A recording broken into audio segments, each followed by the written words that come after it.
여러분, 쿠팡 하면 뭐가 떠오르시나요?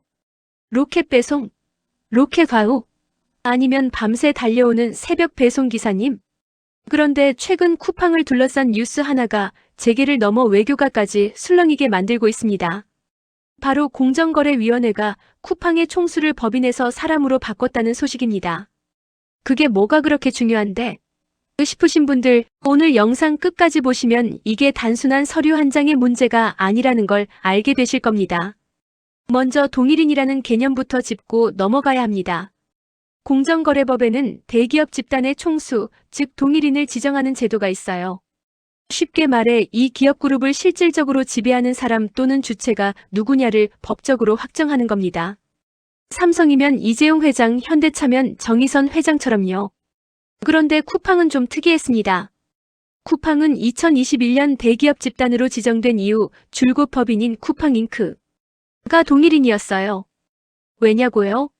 2024년에 공정거래법 시행령이 개정되면서 법인 동일인 인정 예외 제도가 생겼거든요.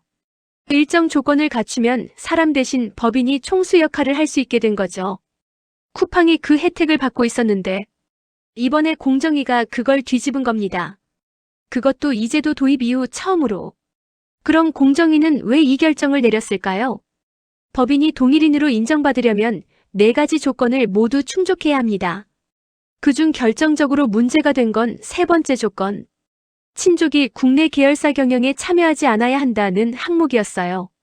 공정위가 주목한 인물은 바로 김범석 의장의 동생, 김유석 부사장입니다. 김유석 부사장은 쿠팡 내에서 VP, 즉 부사장급 임원입니다. 공정위 조사 결과 그는 물류배송 관련 정기 및 수시 회의를 수백 차례 주재하고 주요 계열사 대표들과 업무를 조율하며 사업 운영 방향에 실질적으로 영향을 미쳤다는 정황이 확인됐습니다. 게다가 최근 4년간 받은 보수와 인센티브가 약 140억 원에 달한다고 합니다. 단순 실무자 수준이 아니죠. 쿠팡 측은 강하게 반발했습니다. 김유석 부사장은 공정거래법상 등기 임원이 아니기 때문에 경영 참여로 볼 수 없다는 주장이었는데요. 공정위는 이를 받아들이지 않았습니다. 형식이 아닌 실질을 봤다는 거죠. 자, 그럼 가장 중요한 질문입니다. 총수가 법인에서 사람으로 바뀌면 쿠팡에 구체적으로 어떤 변화가 생길까요? 첫째, 공시 범위가 확 넓어집니다. 김범석 의장과 그 친족이 일정 지분 이상 보유한 해외 계열사까지 공시 대상에 포함됩니다.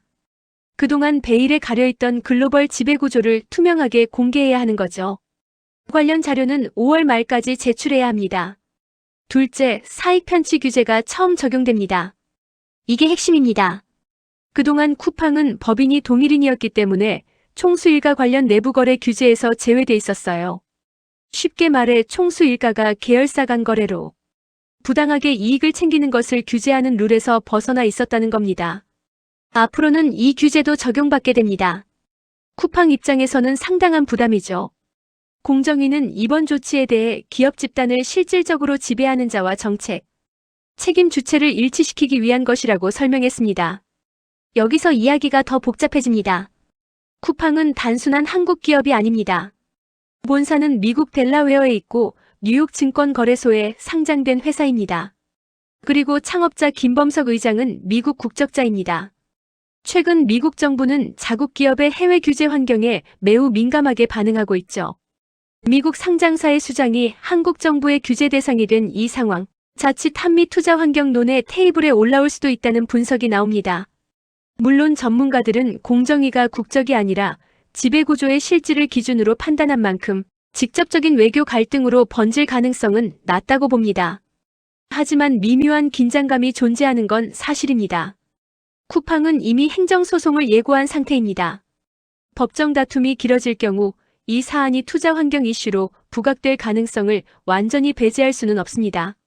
이번 사건을 단순히 쿠팡 개별 이슈로만 볼 수 없는 이유가 있습니다. 해외에 법인을 두거나 외국에 상장하는 방식으로 한국의 총수 규제를 우회해 온 기업들이 적지 않습니다.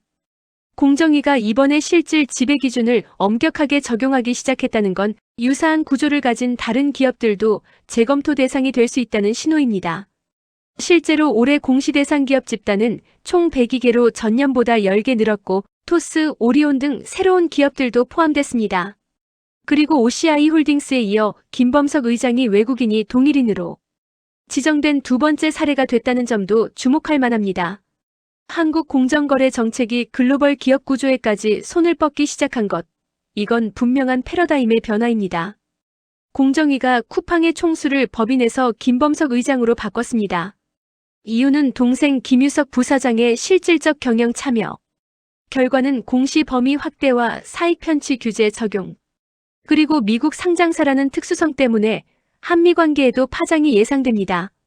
쿠팡은 행정소송을 예고했고 법정 다툼은 이제 시작입니다. 여러분은 어떻게 생각하시나요? 공정위의 판단이 맞다고 보시나요? 아니면 쿠팡의 주장에 더 공감이 가시나요? 댓글로 의견 남겨주세요. 영상이 도움이 되셨다면 좋아요와 구독 부탁드립니다. 다음 영상에서 만나요.